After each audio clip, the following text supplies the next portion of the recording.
Hello and welcome to IME 144. I'm going to go ahead and show you how SolidWorks works in this tutorial. My name is Trion Giorgio. I'm your lecture instructor and possibly your lab instructor. I'm going to show you how SolidWorks works from the start here. So if you're new to SolidWorks, this is the first video you're going to want to start with in the course. SolidWorks is a parametric feature-based solid modeling tool. What that means is we design parts and create models. So all of the parts we create are considered one single solid model. Now we create those by extruding two-dimensional sketches out into a 3D space. The two-dimensional sketches have dimensions associated with them, hence the parametric part of the solid modeling program.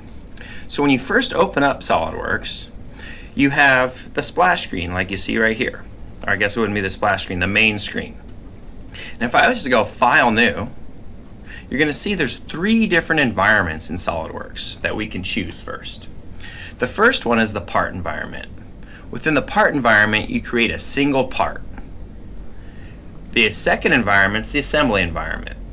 In the assembly environment, we take all the parts that we made in the part environment and put them together in order to test their form, fit, and function. So basically we're making a paperless design and virtually making sure everything fits together in the computer and functions well. In fact, we can even do simulations in the assembly environment to simulate real-world conditions like our product would actually see when it's an actual product. The third environment is the drawing environment. The drawing environment is the 2D environment where we create all the engineering drawings.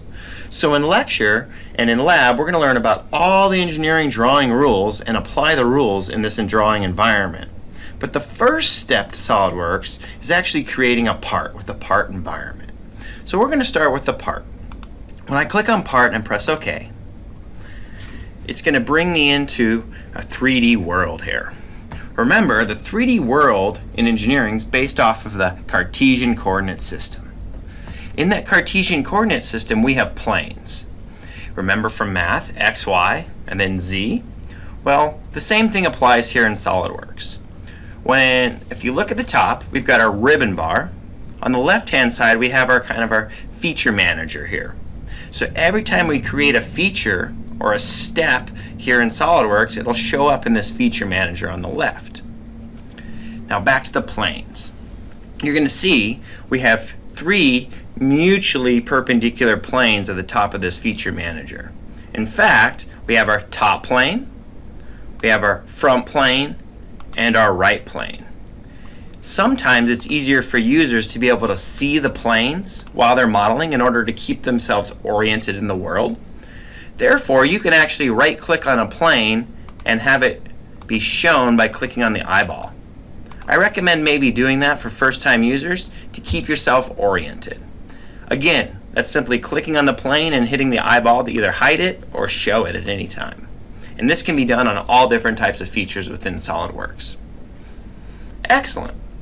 Now, you may not have the cam tab. I wouldn't stress out about that. We'll talk about that in like week 7 in lecture. So we're going to move over to features here. So notice, I mentioned SolidWorks is a parametric feature-based modeling tool. Well, we have features that we can create, such as an extrude or revolve. Those features are created with a sketch. So if you click on the sketch ribbon bar tab, you'll actually see we've got lines, rectangles, slots, circles, and arcs. In fact, everything in the world could be made with a line and a collection of arcs. So just remember that. Anyways, all of our sketching tools are on this ribbon bar. So we're going to heavily use the features in the sketch ribbon bar in the part environment for the first few weeks in class. Excellent.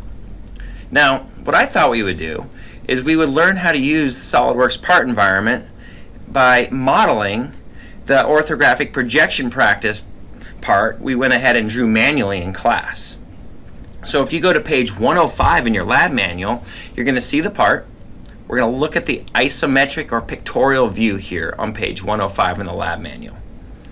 Now, your first step in modeling is to actually analyze the part you're going to draw, or think about the main features on the part you're going to design, because chances are you're going to be designing parts over copying parts once you get the steps down here in SolidWorks. So when I look at this part, I try to figure out how I can make my SolidWorks part with the least amount of features. In fact, I can make this part right here with 4 features. I can extrude, and I can do 2 cutouts, and then a fillet. So let me explain how this works. I have to, in SolidWorks, moving back, pick a plane where I can draw a 2D sketch to extrude out into 3D. So what I can do is I can use my right plane right here, moving back to the drawing environment, and draw this L shape on my right plane and extrude it out 2 inches. So let's go ahead and do that. Moving back to SolidWorks, your first step is to select the feature that you want to go ahead and create, such as an extrude. The next step, if you notice right here, it's telling us we have to select the plane we wish to extrude on. I'm going to select the right plane. Now notice, once we've picked the type of feature and the plane, the sketch tools become active. Now the sketch tools allow me to create geometry that is exactly the same size of my part. Let me slow down here real quick and delete this line. So when I go back and I look at my drawing, I see that this is an L shape. That's a 1/4 inch tall, 1.5 by 3 tall. So moving back here, grab my line, and I'm going to lock it into the origin and sketch out an L shape, very close to this profile that I see on the page. Notice, once I have a closed profile, because the Shaded Sketched Contours button is selected, it shades where the 3D portion would fill in. Now, I haven't provided any size to my sketch, so I've got to go ahead and make this sketch parametric by adding some dimensions. So notice, I can hit Smart Dimension, and I can drag and click on this line, let go of my mouse button, drag up, drag off, and click my left mouse button one more time in order to place the dimension. Now if I didn't want to make it 0.2855, I can make it 0.25 and hit the check mark. Wow. Now we've got our part kind of scaled to our first dimension, 1/4 inch. Remember, I mentioned that this is parametric, so I can base dimensions off other dimensions. So if I click on this thickness, drag out, drag down, I know that that one's always equal to that one, enter, check mark. What that does is it makes this thickness related to that thickness. So if I was to click on it and go 0.5, they both grow in size together. Very powerful in order to relate your dimensions to each other. Makes your changes, your engineering changes a lot easier later on in the design process. So now that I've got the thicknesses down, I'm going to move back to the drawing and look at the drawing. I see that the length is 1.5 and the height is 2 plus the 1 radius, so 3. So I move back to SolidWorks and I use my Smart Dimension tool to go now from that edge to that edge, drag down, click your left mouse button, and type in the size of the bracket of 1.5. At this point, I have a 1.5 inch by 1/4 inch by 1/4 inch bracket. Notice that most of my lines have turned black from blue. Blue lines in SolidWorks means the sketch has not been fully defined. In fact, this one's not been defined because I can drag it up and down still. I haven't given it a height. These ones can't be dragged because 1.5 defines the distance here. Notice that this one right here is defined by that one right there. So as we apply dimensions to our sketches, we fully constrain the sketch. And your goal is to have fully constrained sketches. You don't have to have every sketch fully constrained, but if you don't, it could possibly move if you modify the sketch later on down the road. So all that, and now I need to go ahead and place my last dimension. So I'm going to hit Smart Dimension. I'm going to go from this edge to the top edge and drag out. Click my left mouse button, type in 3.0 for my height. Now, looking at the sketch, I'm actually going to hide my planes real quick. Right clicking and hiding them so I can see a little bit better. You'll see I've got a fully defined sketch. I have an equation in this dimension relating it to that dimension.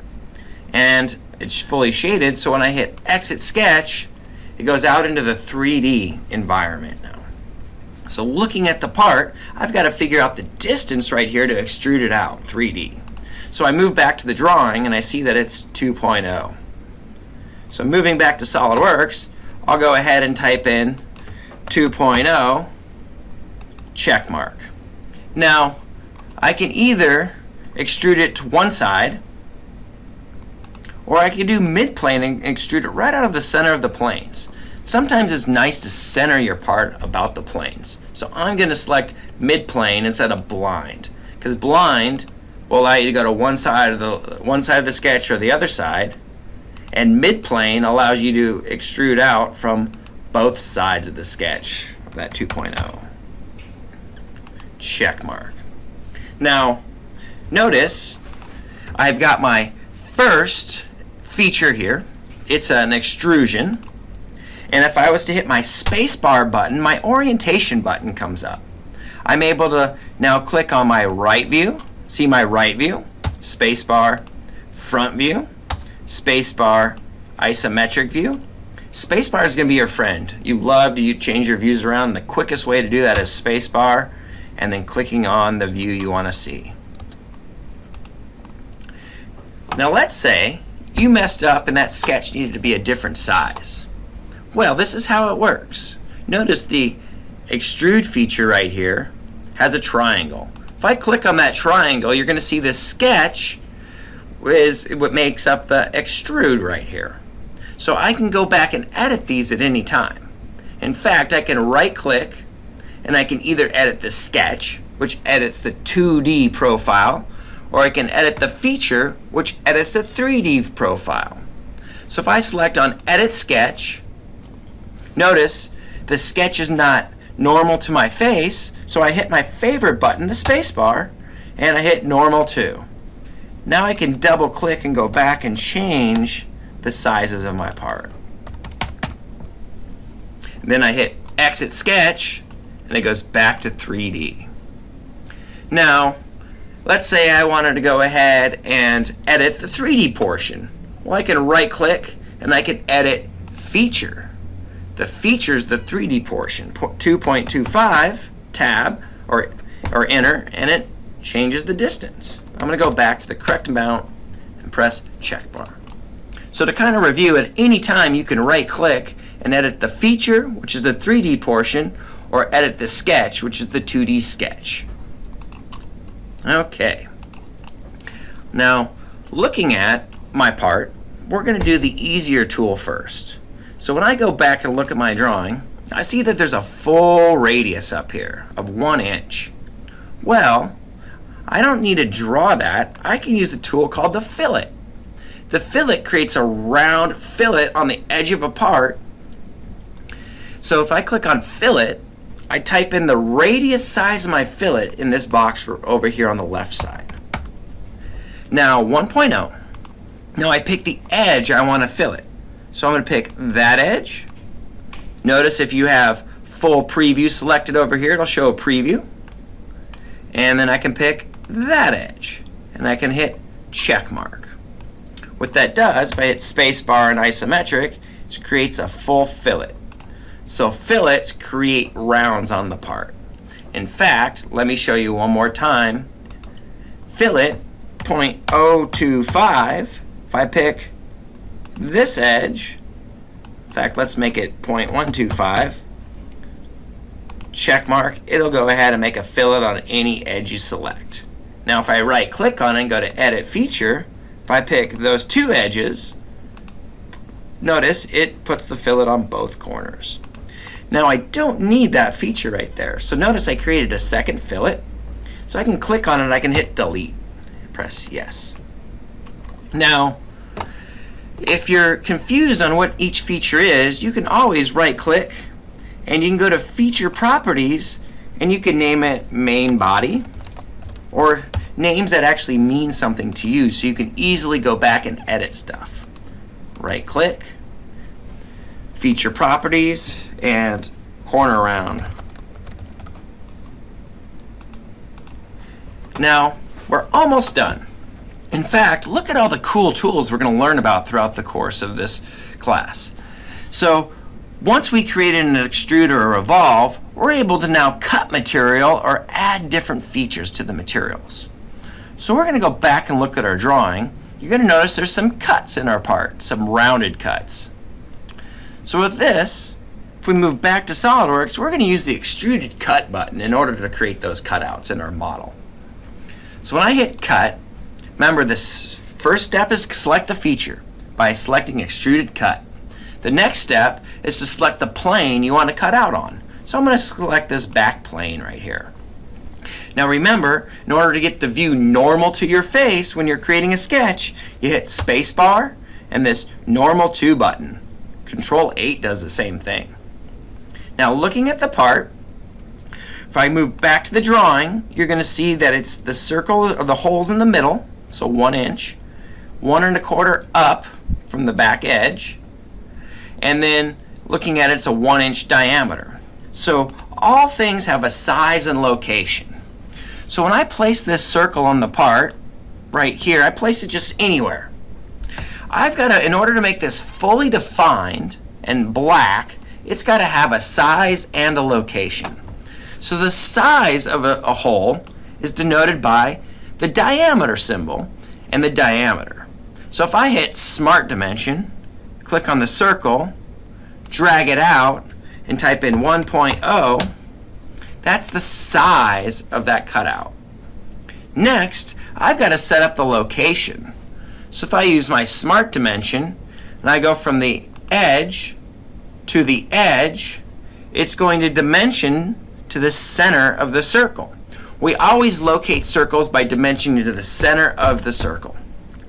So this dimension is going to be 1.0. Now, last but not least, I can dimension from here to here. Once I place this dimension, my circle becomes fully defined. I've given it a height, basically a distance in the X, a distance in the Y, and a size. So when I exit Sketch, the cutout's pretty neat. I could go blind a certain distance, like if I only wanted to go halfway through my part, I could do blind and only go slightly through. Or I can right click back on it, I can go to Edit Feature, I can go through all and hit check mark. Now in order to keep track of this feature, I'm going to right click, go to my feature properties, I'm going to call it Big Hole. Alright, our model is almost done. In fact, it's a good idea probably to save right now. So I'm going to go File, Save As. I'm just going to throw this on my desktop, and I'll call it IME 144 SolidWorks Demo 1. Save. You should save it as something with your last name. Now, notice when I go back to my drawing, I've got to create the two 0.375 inch holes here on this top face. So to do that, I go back to SolidWorks and I select Cut. I now pick this top face, I press Spacebar, pick Normal To, and I use my sketch tools to create a circle and then a circle. Now I'm going to click on the size, make that 0.375. Since they're both the same size, when I select this one's size, I'm going to make that one equal to that one. Enter. Check mark. That way I know they're always in line with each other. Then I'm going to go from that edge to that edge, drag out a dimension, and go ahead and type in 0.5.